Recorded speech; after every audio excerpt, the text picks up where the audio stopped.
Hey, wait a second. Didn't I've played these games before!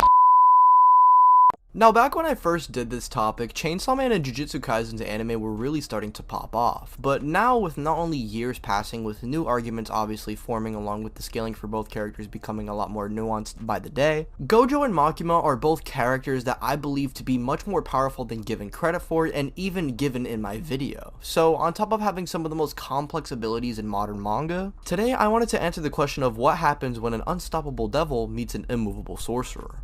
Now, I think talking about their abilities is what really defines this battle, but of course, what's just as important is of course their physical stats. Now, in my original video, I said you can scale Gojo much higher through domain scaling, though I don't think this is really that valid, and I still believe that to be the case, considering domains are specific buffs to the user, and don't really scale to their normal attacks. Which makes sense given the fact that Gojo probably consistently is around just large city or above that, due to attacks like Fuga or even much weaker characters performing feats on the skill like Jogo or Uruame. Two people that Gojo legit mogged on with no effort, so saying he's above this tier and probably reaching the likes of mountain level isn't all that crazy to say. Now, I know a lot of you are probably going to mention the fact that Gojo is the strongest modern sorcerer of today, meaning he'd upscale from sorcerers like Yuki, who could make a black hole that could potentially destroy the world. Which makes sense given how actual black holes work, but you can't really say Gojo would actually survive this or even scale to this, as the only character who managed to get out of this is Kenjaku, who specifically used an anti-gravity technique which was the perfect counter to the black hole. There was also Tengen's barrier also suppressing the attack. I said the reason why domains are looked at as like the peak of Jujutsu sorcery is because it's a specific hacks and a specific ability that buffs the user and can really change the tides of a battle. Whereas Yuki's move is a suicide move and wasn't really considered a factor unless fighting someone like Kenjaku. So we cannot really say here that in terms of raw power, Gojo is planet level. I just think that's a little ridiculous to say.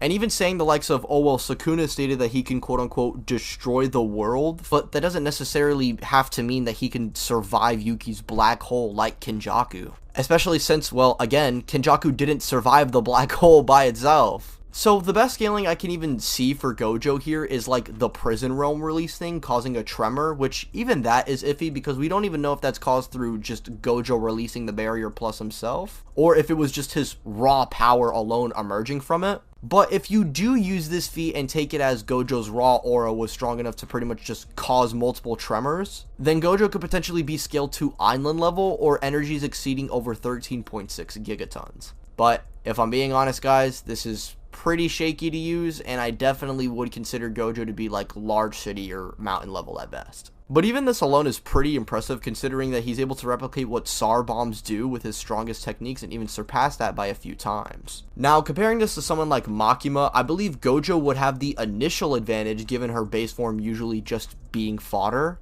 But when Makima is actually given the prep and is attempting to kill her opponent, it reaches a new ballgame. With her techniques, she can cast attacks that can bring down even the Gun Devil, the same devil who, while just moving, was wiping out cities with over 85 megatons of force. After this, Makima would go on to combat the strongest form of Chainsaw Man, who now can combat the Primals, and is getting sent flying out of orbit from Makima's bang technique. Makima specifically at her peak should be at least above any devil that isn't one of the Four Horsemen, which would include the likes of the Falling Devil, who is able to legitimately cause tremors around the world, and a much weaker version of Yoru, and Chainsaw Man definitely should scale to this devil. So that same questionable feat that Gojo has with the Prism Realm, a weaker devil in Chainsaw Man can not only perform a feat similar to this, but on a much larger scale. And Makima at her peak should definitely be superior to this devil. I'm going to be putting all the number stuff in the description as well, because I know you guys don't really want me to just booger drop yip yap about this, so just know Makima should be physically hitting harder than Gojo, at least at her peak. I mean, her even surviving an encounter with the likes of the Death Devil and drawing blood from it is pretty impressive here. This would suggest she is much more powerful than the likes of Gojo, at least physically, when she wants to be, and I'll get more into that later. So Makima at her absolute peak takes the strength category, but what about speed? Well, if you guys have been on the channel before, you know how this goes for at least in Jujutsu Kaisen.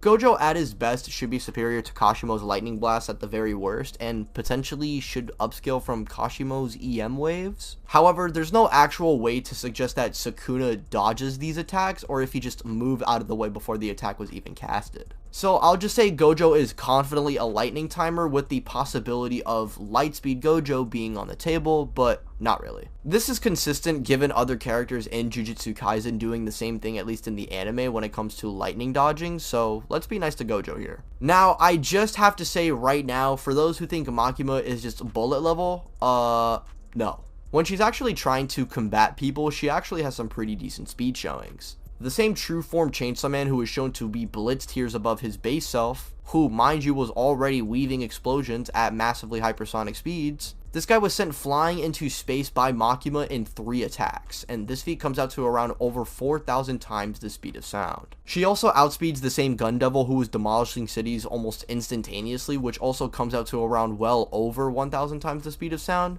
meaning massively hypersonic plus for her combat and reaction speed is relatively consistent. Now, in part 2, we do see that Yoru herself can weaponize herself at relativistic to even well beyond the speed of light. However, Makima physically probably shouldn't scale to Yoru at her peak, and I'd say in a combative sense, Gojo definitely would have the edge here, at least when it comes to, landing his punches and weaving Makima's attacks. However, I don't think the gap is as big as, let's say, attack potency would be, and I don't think Gojo's just going to be moving like a blur to Makima. And even if this was the case, well, this leads us into the final section, that being hacks and abilities. Stat comparisons are cool and all, but ultimately this fight comes down to one question. Can Makima even hit Gojo? Well, if I'm being honest, there's truly one way for her to get around infinity, and that's if she can actually control Gojo herself. You see, Makima as the control devil is able to pretty much mind control anyone she deems inferior to herself, and if she's starting off stronger than Gojo and really only being edged out in speed at best, I don't see why Gojo is going to be resisting something like the Control Devil's powers. Now, I will say as well, the possibility of Hollow Purple and Infinite Void are definitely on the table, but I do not think those moves are going to be popped out off rip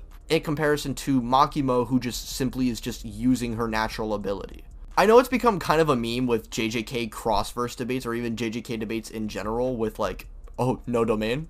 But Gojo naturally wouldn't just use this move off rip. And obviously it goes without saying Gojo himself is very strong and someone who normally never sees himself as a weak individual. The thing is, however, if during the fight Gojo is trying to approach her like a normal opponent, the odds of him realizing the gap between them is on the table. Meaning, in a moment of weakness, similar to how Sukuna was taking advantage of Gojo, Makima would probably take advantage of Gojo here. Makima, like Gojo as well, is someone who understands her position and would be just as likely to look down on Gojo as vice versa. Makima as well just has superior regen and stamina compared to Gojo, and at her full power, she legit cannot be killed, whereas if Gojo bites the bullet once, it's wraps. Now, I believe Gojo would probably see the fight as nothing more than child's play initially, believing he's finished the job just like how he did in Shinjuku, before Makima would just low-key take away Gojo's control and awareness, and Makima would manage to get Gojo under her control. Now, let's just say here that Makima doesn't manage to do this and Gojo does land a domain expansion. For those who want to hear me say it, I mean, you already heard it if you watched the original video, yes. If Gojo lands an Infinite Void, Makima is just